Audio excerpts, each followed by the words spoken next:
The Church of Bacchus has evaded me for months.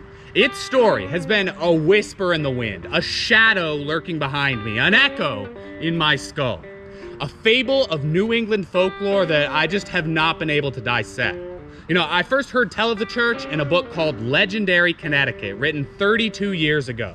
There's a short paragraph or two in there telling tale of a man named Ephraim Lyon, who once held the tiny town of Eastford, Connecticut under a thumb of terror and humiliation. But the story in that book was short and felt incomplete. Like, I knew that there was more to the legend. So I started digging and hunting, and thin wisps of the Church of Bacchus began to laugh at me from all angles. I found references in old newspapers to an Ephraim Lyon settling out here in northeastern Connecticut.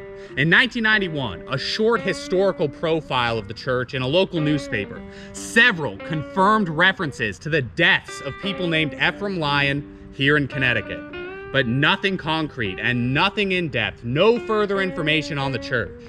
Months passed, and I shelved the tale and moved on. Until now, when I stumbled upon a book review in an old issue of the Burlington, Vermont Daily News, a book review on a little collection of New England folktales called Town and Country, published almost 80 years ago now. So this book review, it details a few of the stories in the book. You know, we got a whole bunch of fables about northeastern Connecticut and some wisdom about small town democracy, and most critically, an offhand mention of Ephraim and the Church of Bacchus. That's our ticket. So I searched far and wide for a copy of Town and Country, and wouldn't you know it, I finally did find it. So please, sit back, make yourself comfortable, and allow me to spin you a yarn months in the making. I am here today in the forests of southern New England to regale you with the tale of another man who once called this land home. This is the story of Ephraim Lyon and the Church of Bacchus. Now, before we begin, one thing you gotta know here is that this is first and foremost a folk tale. There is likely some kind of truth to it, and undoubtedly a man named Ephraim Lyon really did once live and die here, but beyond that, it's really up to you how much stock you put in the fable. But that's kind of half the fun when it comes to stuff like this, right? So, without further ado, let me tell you about Ephraim Lyon, a man who truly loved to drink. Back in the early 1800s, he was constantly being lectured by local ministers and temperance societies. Nobody in the town of Eastford drank as much as Ephraim. He loved to sit up at his apple orchard and down bottle after bottle after bottle of that sweet Connecticut apple cider. And for the most part, he was happy. 62 years he spent smiling on that porch, hand on the bottle, admiring his apple trees and livestock. Until one fateful Sunday morning in 1820, Ephraim was posted up in his normal spot, sipping cider on a deck chair, when his wife came walking out of the house on her way to morning church services. He yelled out to her, "Have a great day at church. Let me know if the minister brings up me and my drinking." Of course, his wife didn't much like that send-off. She just kind of grumbled and went on her way, Ephraim watching as she strolled on down the street with a scowl on her face. A scowl that Ephraim was pretty well used to seeing on Sunday mornings. See, our hero had a bit of a tradition. Every Sunday, he would take a seat on his porch and crack open a bottle of cider, while every other member of his town came strolling on by his house on their way to church. Inevitably, plenty of glare would be shot in his direction, and sometimes Ephraim might even have to listen to a lecture or two from a passing minister. But for him, all of that was just part of the fun, a little piece of the ritual. On this particular morning, though, Ephraim saw something that he hadn't noticed before. Occasionally, amongst the sea of sour faces walking by his house, Ephraim would spot a different kind of expression. One of jealousy and longing. Yeah, every once in a while, a man might walk by with a certain kind of glow in his eye. He'd be licking his lips, and a sense of yearning would be emanating out to Ephraim. So, seeing this, Ephraim realized that some of his neighbors, deep down, might want to join him on the porch. You know, they'd rather drink than go to church, but social custom and an obligation to their religion kept them from doing so. So Ephraim, he took himself a big old swig of his cider and he sat and he ruminated on what he had just noticed. When an idea struck him like a bolt of lightning. If the only thing holding these people back was the church, then why not make his own church to counteract its influence? Yeah, it's a great solution, right? It's so simple. Ephraim Lyon would just create his own church, a religion of drinking, a holy order of alcohol, with him serving as the high priest. He rushed back into his house and came back out with a ledger and a pen. It was time to figure out how this new church was gonna work. Right off the bat, he realized that this new religion was gonna fail if it was ran like a traditional church. You know, people weren't really gonna wanna publicly associate with an organization solely devoted to excessive drinking, right? Like, nobody's gonna volunteer to have their reputation aligned with the town drunkard. So, Ephraim took it upon himself to run his new church entirely on his own, including enrollment of its members. Ephraim would be the one and only person in charge of signing people up. And what's more, he wouldn't even ask him first. If you drank enough alcohol to be in Ephraim's church, then you were just in it, whether you wanted to be or not. If you like to drink in excess, then Ephraim was gonna write your name down in his official register of members, and that's it. You can't do anything about it. You're in the church.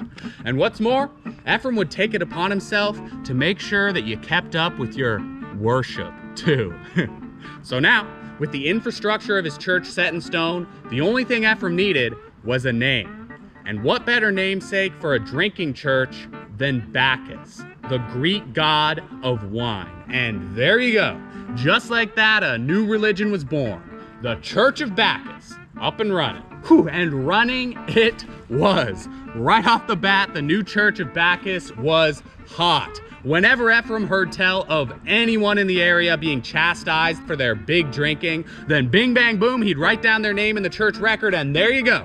He's got a brand new member.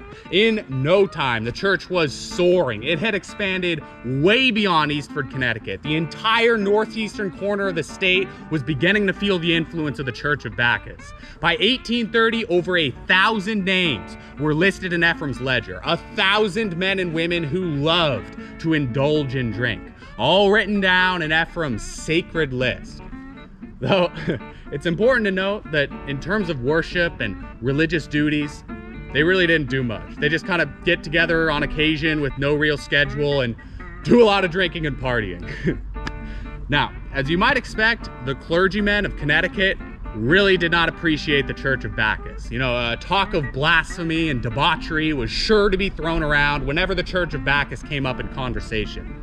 But you know, after a while, it wasn't just the holy men of Connecticut who took issue with Ephraim Lyon. You see, the involuntary nature of the Church of Bacchus eventually began to rub quite a few people the wrong way.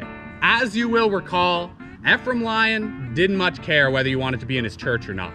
In his mind, membership in the church was a rule that no man was exempt from. If you were a drunkard, then you were in the church and your name was in the ledger, and that's all there was to it, which inevitably led to some conflict with neighbors who kinda objected to having their excessive drinking aired out in the open.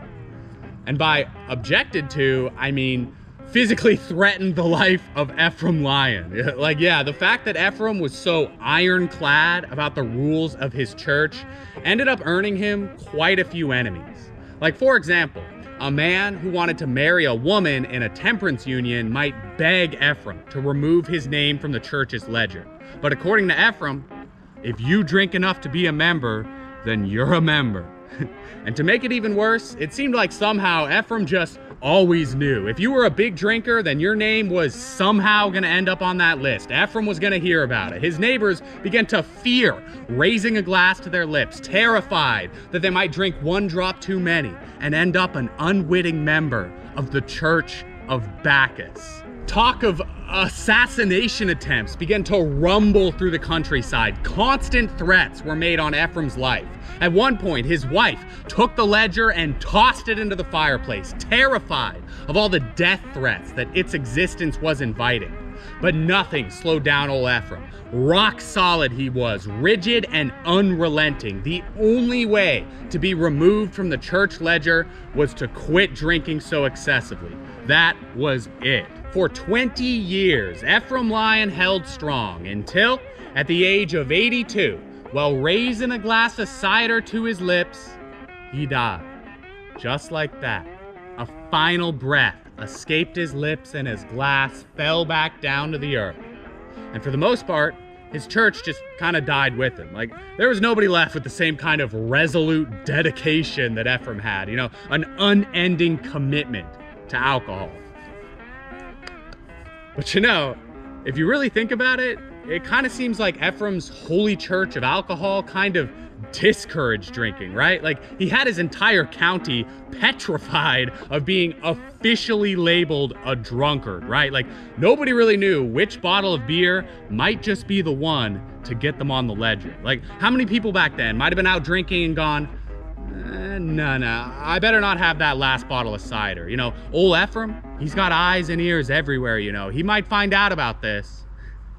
And remember, the only way off the ledger was to quit drinking too. So it wouldn't surprise me at all if a few people kicked the habit just to get their names rubbed out of that accursed list.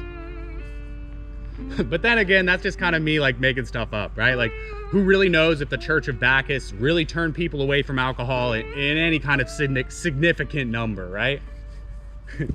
But at the same time, not too long after Ephraim's death, the people of Eastford voted to ban the sale of alcohol in their locality and become a dry town. And then they stayed a dry town all the way up until 2005. Like, that is a generational commitment to being anti-alcohol. So I'll let you decide if our good friend Ephraim Lyon had anything to do with that or not. I'll see you next time.